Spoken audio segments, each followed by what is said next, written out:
And okay naman yung flight. Medyo nakakapagod lang talaga yung biyahe kasi 16 hours na total flight time. Hi! How are you? Yes. So, Ma'am, kamusta po ang aming pinakamamahal na inyong ama, dating Pangulong Rodrigo Roa Duterte? okay lang siya. Very good mood today. Una niyang nasabi noong pumasok ako, sabi niya daw, yung braso ko daw ay doble ng braso niya. So, dalawang braso daw niya yung isang braso ko.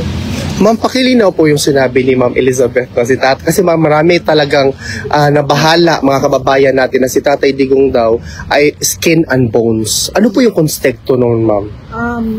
Pumayat siya ng sobra. Hindi niyo pa siya nakita ng ganito siya kapayat. Ganito siguro siya kapayat nung binata pa siya. Oo. So, laki ng pinayat niya. So, ito yung braso ko. Doble ma. So, doble is kalahati nito. Kalahati na lang nito ang braso niya. Pero health-wise, ma'am, okay naman siya, ma'am? So far, wala naman siyang, tinanong namin siya kung may mga complaints siya, wala naman siyang nararamdaman daw. So, okay naman siya. On that note, kasi wala din naman siya sa hospital part ng prison, nandun siya sa regular detention unit. Kasi lahat ng mga Pilipino, ma'am, talagang nagdadasal para sa speedy recovery ni PRRD kasi we are definitely more than willing to welcome him sa outside world. Oh, yes. Marami ang nagdadasal na sana ay mag-grant na yung ma-dismiss na yung kaso based on jurisdiction at hindi pa ma-desisyonan niya tayo na nabigyan siya ng interim release. Ma'am, meron bang mensahe si PRRD sa mga kababayan natin sa buong mundo?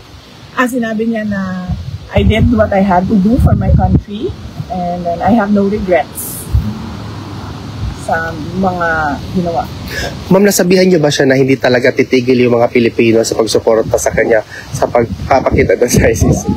Nabanggit namin na nandito kayo at nabanggit din namin yung walk for Duterte noong July 5 dito sa The Hague.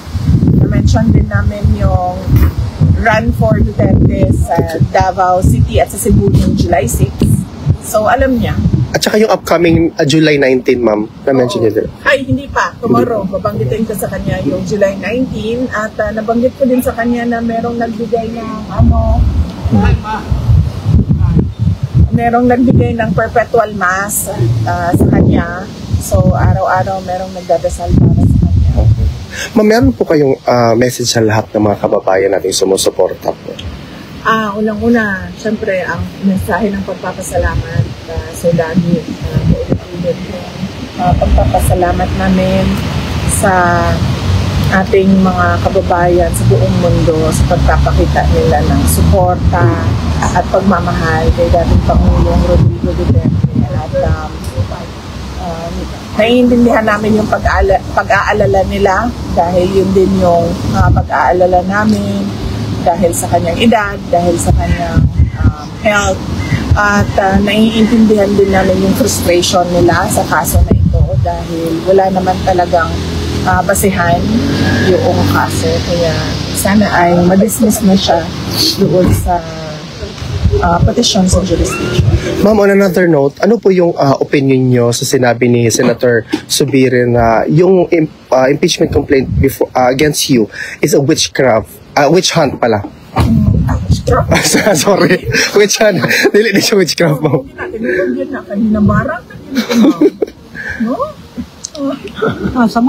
Because you're a diamond, ma'am, it's just nag-bounce back lang sa ilaha, ma'am. Because God is with us. Correct. Dili po talayo ng witchcraft na naba. Kay doon na ako niya, abot na gina sila sa witchcraft, sa ilahang kuan. Sa ilahang kagustuhan na ma-impeach ka, ma'am. Yes, matanggal ko. Matanggal ka. Ko sa pwesto at I'll be out of your life. Oh, wala ko ay, witch hunt? Well, obvious naman na, no? Makita ninyo, una-una makikita ninyo nung budget hearing last year, no? Na ang lahat ng tanong nila ay tungkol confidential funds lang.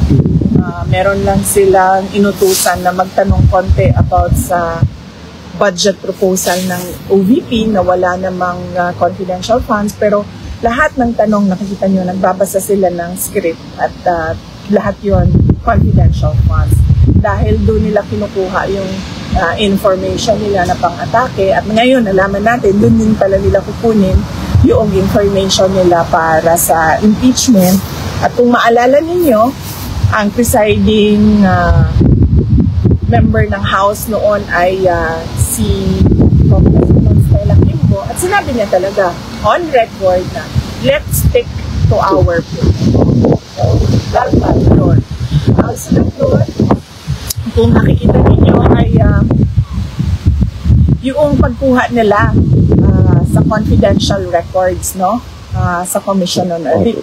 Ang ginamit nila is order galing sa House of Representatives para kunin yung mga documents doon sa loob ng Commission on Audit. At nagbukas pa sila ng hearing na para mabigyan ng semblance ko ng legitimacy yung ginawa ng illegal na pagkakat ng mga documents sa Commission on Audit. At nakita ninyo, nung wala na silang maitanong, dahil wala ka namang makikitang pagkakamali sa mga ginawa, ay lumipat na sila doon sa impeachment kuno. At nakita ninyo, doon sa impeachment kuno nila, nakaapat sila na articles of impeachment dahil hindi nila talaga magawang mabuo ng isang complaint na makatotohanan at meron talagang mga credible na evidence. So, hindi na yan siya lingid sa kaalaman ng karamihan ng ating mga kababayan. Kita nila kung ano nangyari. Correct, ma'am. Ma'am, on a different topic po, if you will. Okay lang. Ano, ma'am, my question kasi is that, tinanong ko kay Attorney Kaufman, ano ang reaction niya sa sinabi ni Secretary of Justice Remulla na allegedly na-destroy na daw yung evidence, kaya hindi na sila makapag-file doon sa local court sa Pilipinas and they're ceding the issue or the situation dito sa ICC. Sinabi ni Attorney Kaufman po na as far as destroying evidence is concerned, wala pong ginawa si PRRD because that is a criminal offense. Ano po yung reaction ninyo, ma'am, sa statement ni Secretary Remulla na wala na daw evidence? A lot of Filipinos are thinking, if there are no evidence in the Philippines, what kind of evidence will be presented before the ICC? Gawa talaga na ebidensya. At yung ibang ebidensya nila, meron din tayong ebidensya na kinuha yon by force or intimidation or harassment of individuals. So, makikita din natin yun soon, very soon. Thank you, VP. Will you be attending the SONA, VP? Of course not. Nung SONA ko, kasi confirm na yung ano natin, Korea natin na Filipino dati. Bukod po dito sa The Hague, do you intend to visit other places in Europe on this trip? Wala po. Dito lang kami sa Hague, sa duration ng duty ko. So, July, ano ba ako? Kailan ko naman July 5 hanggang July 23 yung sa akin. And then, darating sa susunod si Manila. So actually, dito po kayo sa SONA, no? You will be here. You'll be out of the country. Hindi. Oo. Kasi July 23 ako alis. So dito lang kami. And kasi inaano namin yung 4 days a week na kasi yung bisita. So, minamaximize namin yung grant ng detention unit na 4 times a week. Your reaction po na gobyerno ng Pilipinas ang gagastos para sa 4 na witnesses by way of cooperating with the ICC? Well, nakakalungkot. Dahil unang-una, sinasabi nila walang ebidensya, pero meron sila ngayong witnesses na kaya naman nila pala bayaran yung yung pagbabiyahe.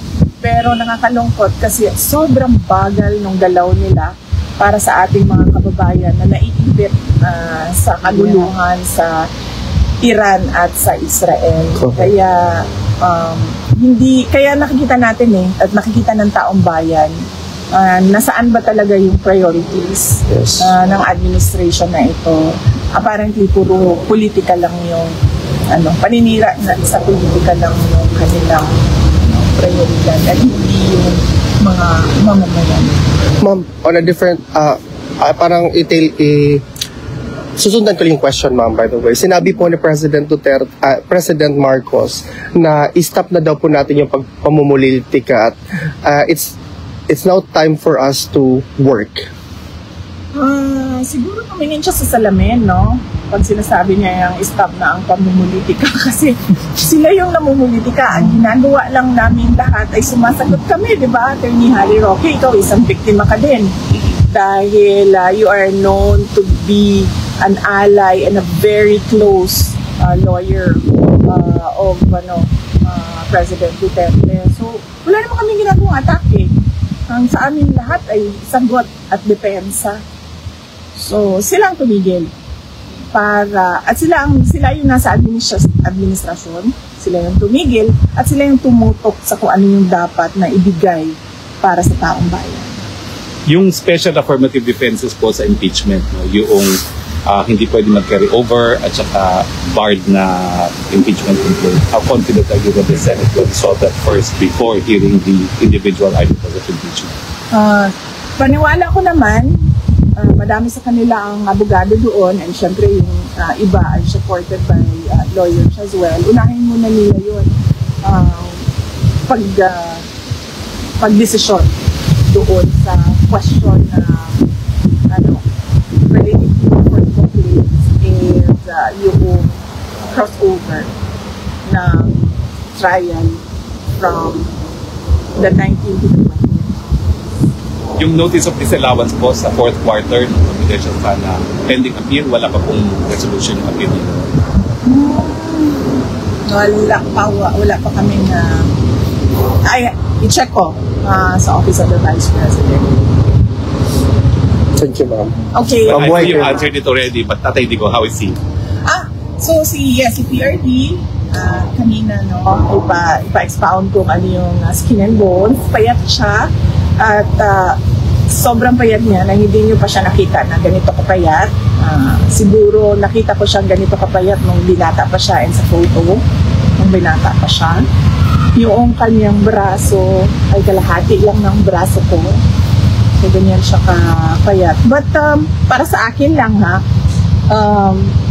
he looks good na payat siya kesa sa yung siya, malaki ang tiyan, tapos parang unhealthy tingnan at mukhang nakakatakot para sa kanyang heart. So, I like him this way, like slim. Pero nabanggit ko yung baho sa kanya na naaabala yung mga supporters niya na mabilis ang pagpayat niya. Oo, nabanggit ka din na sa kanya sa mga naiintindihan namin yung concern.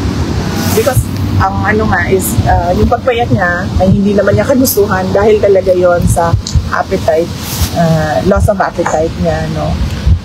Siguro sa mga pangyayari and of course siguro kasi hindi traditional Filipino food yung nakasanayan.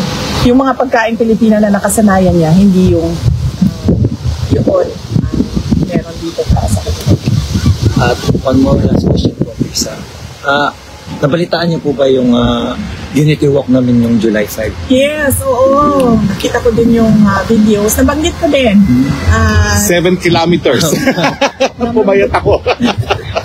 Nabanggit ko din kay dating Pangulong Duterte yung Unity Walk July 5 dito sa The Hague.